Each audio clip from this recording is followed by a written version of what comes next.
কাজিৰঙাত জব্দ হৈছে মূল্যৱান খয়েৰ কাঠ। বন বিভাগৰ অভিযানত জব্দ হৈছে BR28GA2293 নম্বৰৰ এখন কণ্টেইনাৰ বাহন আৰু ভুৱা নথিপত্ৰৰে কাঠখিনি সৰবৰাহৰ চেষ্টা কৰা হৈছিল।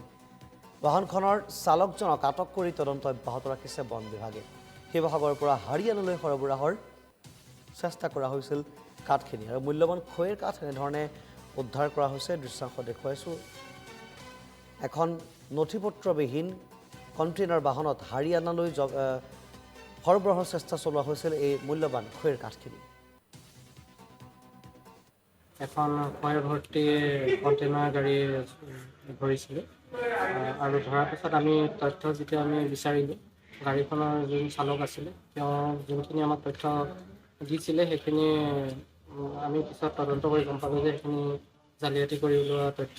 তাৰ সাপেক্ষে আমি গাড়ীখন জব্দ কৰি এটা অবৈধভাৱে কাঠ কঢ়িয়াৰ কাৰণে এটা গোচৰ পহৰা বনাঞ্চলত ৰুজু কৰা হৈছে আৰু তদন্ত কৰি মূল্য হয়, এইখিনি মূল্য হিচাপে চাবলৈ গ'লে যথেষ্ট সংখ্যক হয় আৰু অলমষ্ট 250 মানৰ কাঠ মানে খয়েৰ একেচিয়া কেটেচি গাড়ীখনে লৈ আহিছে।